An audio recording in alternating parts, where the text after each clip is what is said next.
Qatar के अमीर शेख तमीम बिन अहमद अल थानी ने गजा में जारी हालात पर चिंता जताई है। उन्होंने कहा है वहां संघर्ष विराम का पालन पूरी तरह नहीं हो रहा है और लगातार तनाव बना हुआ है।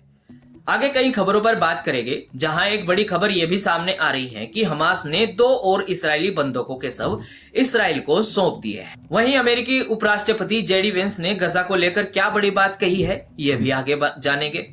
आइए बात करते हैं कतर के अमीर शेख तमीम बिन अहमद अल थानी की। उन्होंने गजा में सीज फायर के चलते हमास और आईडीएफ के बीच हुई झड़पों को लेकर क्या कुछ कहा है। अमीर ने इसराइल पर अपनी कड़ी प्रतिक्रिया देते हुए कहा कि इसराइल लगभग 11 दिन पुराने सीज फायर का उल्लंघन कर रहा है। अरब न्यूज की रिपोर्ट के मुताबिक अमीर ने यह भी कहा, हम इसराइल के सभी उल्लंघनों और फलस्तीन में बढ़ते तनाव की निंदा करते हैं। दरअसल दोस्तों, लगातार खबरें आ रही हैं कि हमास और इस्राएली सेना के बीच झड़पें जारी है, जिस कारण इसराइल का कहना है कि हमास संघर्ष विराम का उल्लंघन कर रहा है। दूसरी तरफ हमास का कहना है कि इसराइल की तरफ से इस तरह की कोशिश की जा रही है, इसलिए अब अंतरराष्ट्रीय प्रतिक्रियाएं सामने आ रही है। अब ऐसे में सवाल किया जा रहा है, क्या यह सीजफायर टिक पाएगा या नहीं। वहीं दूसरी बड़ी खबर यह भी सामने आई है कि हमास ने 2 और इस्राएली बंधकों के शव इसराइल को सौंप दिए हैं। स्थानीय समय के अनुसार मंगलवार रात रेड क्रॉस की मदद से गजा से 2 ताबूत इसराइल लाए गए। बाद में इसराइल डिफेंस फोर्स आईडीएफ ने पुष्टि की इनमें तमीर अदार 38 वर्ष और जेलमा नोविज 85 वर्ष के रूप में दोनों बंधकों की पहचान हुई है। रिपोर्ट के अनुसार रेड क्रॉस ने दक्षिणी गजा में शवों को प्राप्त किया और उन्हें इसराइली सेना को सौंप दिया। इसके बाद आईडीएफ के सैनिकों ने ताबूतों को इसराइली झंडे में लपेटा और एक सम्मान समारोह आयोजित किया गया।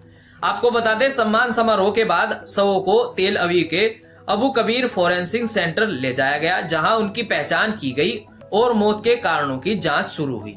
शवों की पहचान के बाद उनके परिवार वालों को सूचना दी गई। रिपोर्ट के मुताबिक गजा में मौजूद मृत बंधकों की संख्या 15 से घटकर 13 रह गई है, यानी अभी भी 13 इसराइली बंधकों के शव हमास को लौटाने हैं। जानकारी के मुताबिक जब युद्ध विराम शुरू हुआ था तब तक 28 बंधकों के शव गजा में थे, यानी धीरे धीरे यह प्रक्रिया जारी है। समझौते के अनुसार हमास की तरफ से सौंपे गए शवों के बदले इसराइल की तरफ से भी फलस्तीनी शवों को भी सौंपा जाएगा। यह प्रक्रिया लगातार अमल में लाई जा रही है, लेकिन अभी भी गजा के कई हिस्सों में संगठन और सेना के बीच झड़पों की खबरें लगातार सामने आ रही है, जिसको लेकर कतर ने भी अपनी प्रतिक्रिया दी है। वहीं एक खबर यह भी है कि अमेरिकी उपराष्ट्रपति जेडी वेंस इस वक्त इसराइल में है और जहां उन्होंने गजा में जारी संघर्ष विराम यानी सीज फायर को लेकर बड़ा बयान दिया है। वाइस प्रेसिडेंट ने कहा है कि उन्हें भरोसा है कि गजा में जो शांति फिलहाल बनी हुई है वह कायम रहेगी।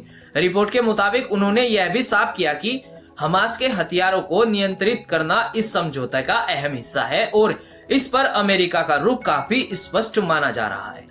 अमेरिकी वाइस प्रेसिडेंट के इस्राएली दौरे का मकसद सभी पक्षों को संघर्ष विराम के नियमों का पालन करने और आगे बढ़ने के लिए माहौल तैयार करने की बात कही गई है। यानी सरल भाषा में कहे तो जिस तरह की बातें लगातार सामने आ रही है, जिनमें कहा जा रहा है कि सीज फायर का उल्लंघन बार बार किया जा रहा है, उसे मजबूत करने के लिए अमेरिकी उपराष्ट्रपति इसराइल पहुंचे हैं।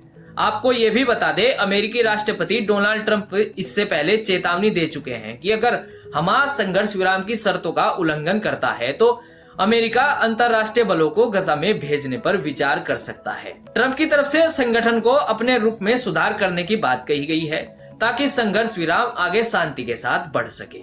फिलहाल वेंस का यह दौरा अमेरिकी राष्ट्रपति गजा शांति योजना का हिस्सा माना जा रहा है। इसका मकसद है संघर्ष विराम को मजबूत करना और आगे के कदमों की दिशा तय करना। देखना यह होगा कि उपराष्ट्रपति जेडी वेंस के इस्राइल दौरे के बाद क्या असर पड़ता है। दोस्तों, आपका क्या मानना है? क्या यह गजा शांति वाकई मजबूती के साथ आगे बढ़ पाएगी? कमेंट्स में अपनी राय जरूर बताएं। इस तरह की ही खबरें देखने के लिए चैनल को सब्सक्राइब जरूर करें। मिलते हैं नई खबरों के अपडेट के साथ, तब तक के लिए मुझे दीजिए इजाजत।